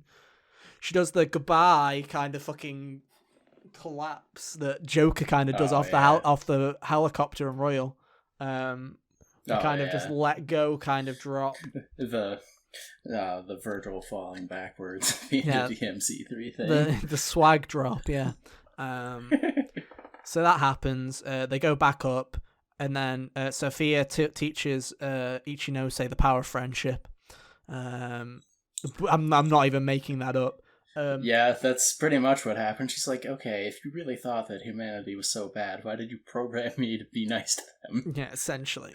Literally, like, she just plays the fucking Uno reverse card where she's like, I hate humanity, and Sophia's like, then why did you program me to love humanity? And she's like, oh shit, and that's it. That's basically it. It's the Martha moment from fucking Batman v Superman, dude. It's that kind of shit. It takes a while for that to actually sink in for her too. I feel like they say it like 4 times before it actually works. Yeah. They're like, okay. I still thought the confrontation was alright. Yeah, overall, but no, the thing that I liked about silly. The thing, like, it was so dumb. The whole Ichinose being like, "I have no emotions" was dumb. But I'm glad that the game recognizes that it was dumb, and they were like, "You do have emotions, you fucking dipshit." And then like they basically bullied the fucking emotions back into it, and then they were like, "Well, job done." And then after that point. Ichinose actually the whole she was getting harassed as a child for being stoic thing was like, oh, I feel that a little. it did kind of make me laugh while they were just like, oh look, she's just not Jed. I was like, oh man, I've been there. Yeah. But no, after that point, other than the stupid fucking emotions thing and stuff like that, I was like, Ichinose, I liked Ichinose in the end because she still kind of lives in that kind of fucking grey zone where she doesn't necessarily fucking all of a sudden go, I'm fucking amazing, hello friends, let's all hug. Yeah, and she's shit not like like golly gee spitting rainbows at people or anything. Yeah, starts fucking clicking her heels and off she skips into the fucking rainbow-filled wonderland of happiness and friendship. Opens up an umbrella and starts flying away. Fucking Mary Poppins. Off you go. No, that does not happen. But I did, especially with what they did with her in the end, just kind of, I did like the whole, her basically being like, yeah, I still don't get it, but I'm willing to try. This kind of whole idea of like, I'll try fixing my... Basically, like everyone, Phantom Thieves just basically said, you need therapy, and she's like, maybe. Let's see. Yeah. So there you go, and then you get to the fucking this is the point where this was the point where I was like, cool, we're done, and then it's like, no, now you gotta go fucking fight God, and I'm like, ah. And then the whole the fucking whole Siri God thing, we have to climb the whole tower, and then when you get to the tower's like, I believe playing for this tower. No, I believe for this tower. But you get to the top of the tower, and the tower's like, oh, look, we've got the fog from Persona 4 blocking the way. Boo-hoo, motherfucker, you ain't passing. So then like, fine. Go down the stairs and hack into her. Then Ichinose helps. Futaba and Ichinose have this kind of nerd high-five moment where they're like, we can do it together. High-five. Hack into the fucking Matrix. Yeah. Hack into the fog. Clear it. And then you have this fight with God, which was... hold on, before we do that, which calling card, was it for Tony Stark or was it for this? The blimp was Tony Stark. Thing? That was Tony Stark. Okay, I couldn't remember if they did that for him, or if they did the thing, because there was one where like, we're going to steal your desires, humanity, or whatever. Yeah. Yeah, that And was the calling. that's what made the fog go away. Oh yeah, because they hacked the radio station because they were in a tower, and then they hacked like the fucking signal tower, yeah, so they hacked into everything. That's basically what they did. Okay. But no, The I liked blimp the thing blimp was one. really cool. The blimp one was just fucking stupid. I really liked it, how fucking absurd it was. My favourite part was it was a blimp and they were going over a river and they were like, yes, release the calling cards now. About half of them were in the fucking water by the end of it. Yeah, I liked it a lot. It was like, okay, they can't do the video thing because they already played that card at the beginning, but this was a cool way to like have a different one. Yeah, exactly. But no, I liked it. But no, you have the whole Emma fight, which is basically a god. Emma's basically like, I'm a god now because everyone believes in Siri. I'm like, this is kind of a dark dystopian future here.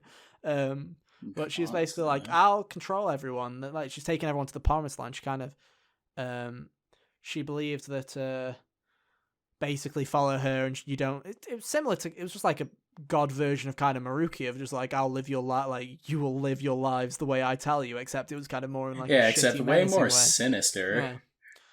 And this kind of god didn't really have Maruki a point. was like, I'm gonna tailor this to be what your desires actually are. Yeah, nice little, you can eat cupcakes every day. Yeah, sort of thing. Maruki was just kind of a sacrifice. Yeah, Maruki's mentality was more of a sacrificial. I don't get to live my life, but I will make everyone else have a life that they want to live, whether they fucking want to or not. But yeah. Anyway, so you have that Emma fight. What did you think of the final fight of this game?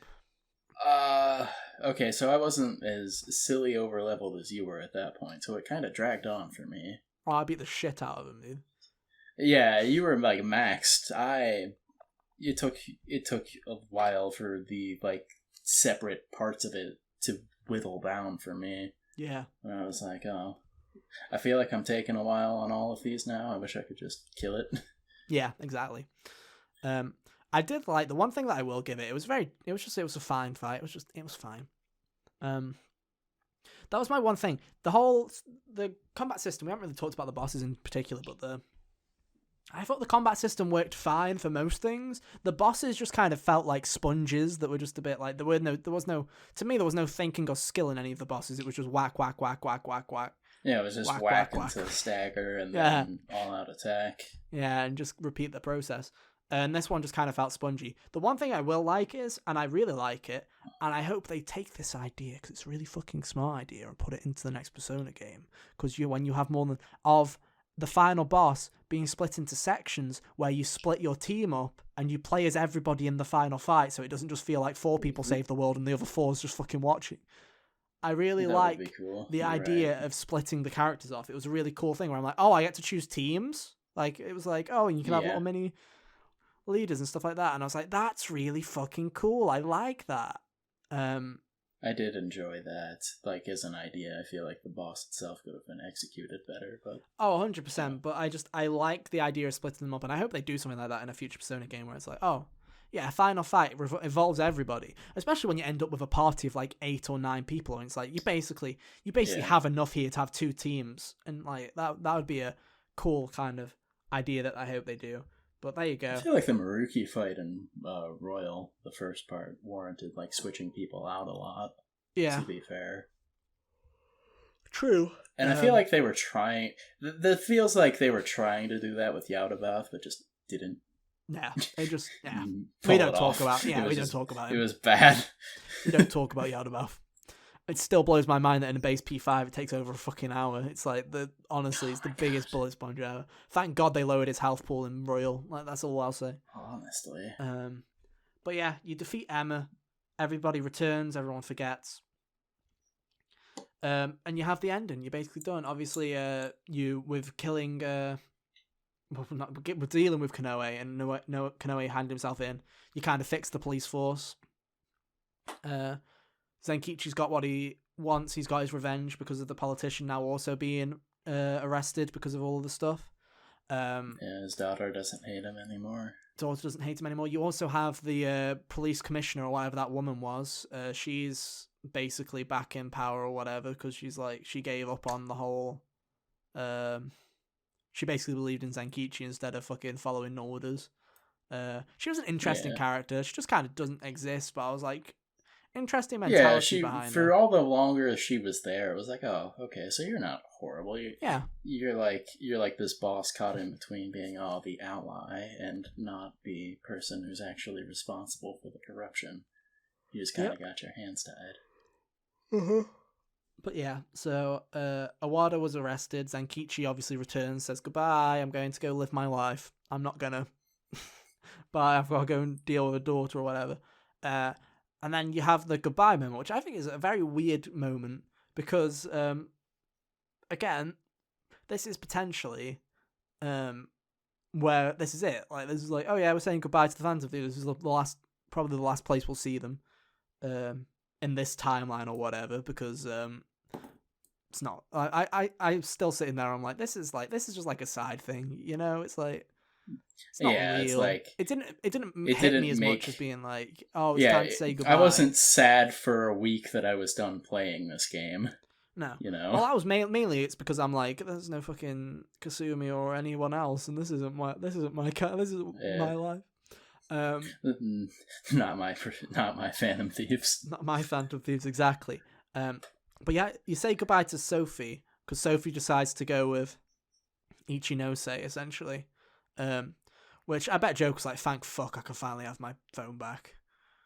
Because, God, Joker, that's one thing we didn't mention. Ichinose, can I interest you in adopting a cat as well? Yeah, literally, with the whole thing with Sophie, I was like thinking, poor Joker, man. Because not only does he have Morgana telling him everything that he has to fucking do when he's away, fucking Joker couldn't even check his phone history or like go on the internet or do anything without Sophie knowing exactly what he's doing and having to have a conversation with her. I'm like, he's got no break. He can't have a break.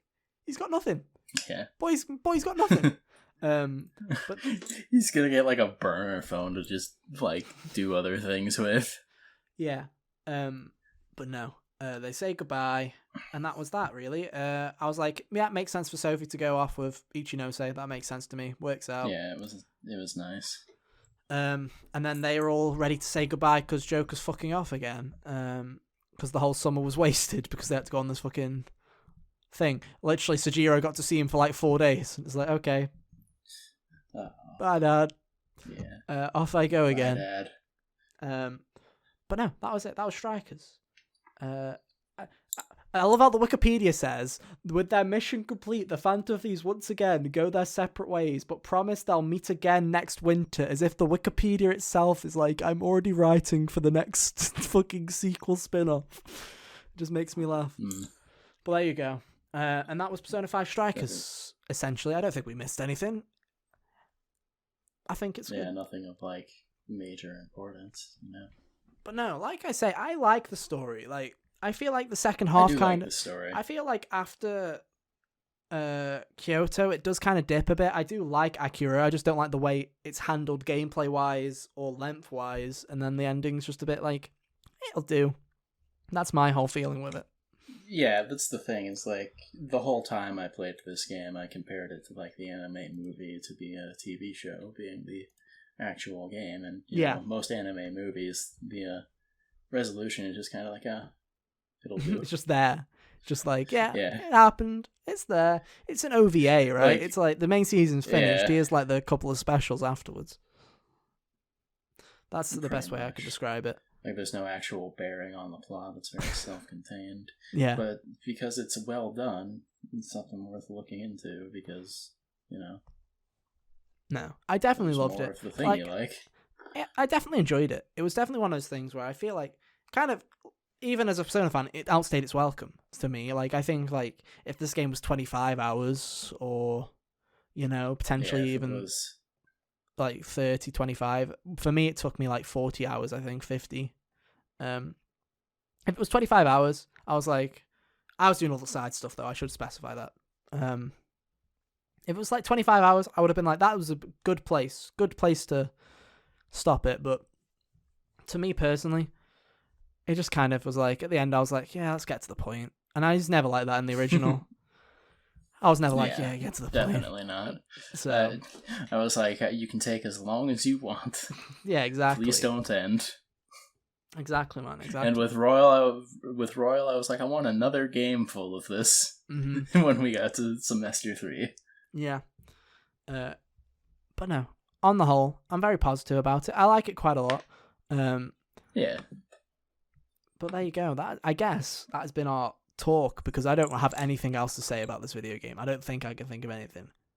It's a good time. It was a good time. Thumbs up. It was good. Yeah, thumbs up. Go play it. If you've listened to this whole fucking thing and haven't played it, imagine. Well done. That'd be wacky. Yeah, it would be wacky. Just a little bit. But there you go. I did say to you guys it would not be 3 hours. It's an hour and 45 minutes. Which I personally think is a wonderful length, you know? It's longer than our usual spoiler casts, because we can talk about Persona for too long. It's true. We can talk about Persona forever. Well, we don't. Here's the thing now: we don't get to. We get to make the kind of passing remarks, but there's nothing. Literally, there's no announcements for Persona at all right now. We have got. We still haven't done a Persona 4 episode. Yeah, if you'd like to, if you want, after you've played it and all that. I mean, if you would like us to do a Persona 4 spoiler cast at some point in the future, let us know. We would very happily do it, I believe. We'd bring Kyle in for that one, probably. And yeah, it would probably be fun. We'll probably do it. We could do one for P3 as well, because we need to go back and play that at some point as well. Yeah. We're eventually going to play that game. I started, man. It was just, I was very much like, I'm not in the mood for Persona right now. You're like, this is not the time. Yeah, I was like, this is not the time. I'm feeling too down as it is. And I was like, and P3 to me just seems like fucking Downer the video game, where it just seems to be depressing as fuck the whole time. It's the Nier Automata of the Persona series. Yeah, exactly. But no, there you go. That has been our spoiler cast for Persona 5 Strikers. I nearly said Royal then. Fuck. But there you go. Hope you've enjoyed it. As always, if you want to keep up to date with everything HGO, you can follow us on Twitter. You can subscribe to both of our YouTube channels. And if you want to listen on your favourite podcast service, you can head to the link tree in the description or on our Twitter, where you can find us on podcast services such as Spotify, Google Play, and Apple Podcasts. With that, that's it. We're done. Well done, Hunter. It's fucking 2:05 in the morning. Oh, man. My apologies for my yawning. If you were wondering why I was yawning, now you know why. It's like 2 a.m. But it's been fun, and I'm glad to finally get this off our backs, because I feel like we've been promising this for too long. Yeah. It was weird, because it was like, I feel like you beat it, and I'm like, yeah, we'll do that, and then we just never did. Things just got in the way, I don't know why. Yeah, things just got in the way, I think. It was weird. But hey, we're here now, and now no one can complain. It's here for you all to listen to as many times as you want. But yeah, thank you so much for listening. Oh, links as well. Links here, links there, links everywhere. You can find us on all your social medias and stuff like that if you want to give us a follow. We'd appreciate it. But yeah, thank you so much for listening / watching. We'll be back for your next regularly scheduled episode, I guess, for more. But until then, have an awesome week. And yeah, we'll see you next time. Bye. Toodaloo.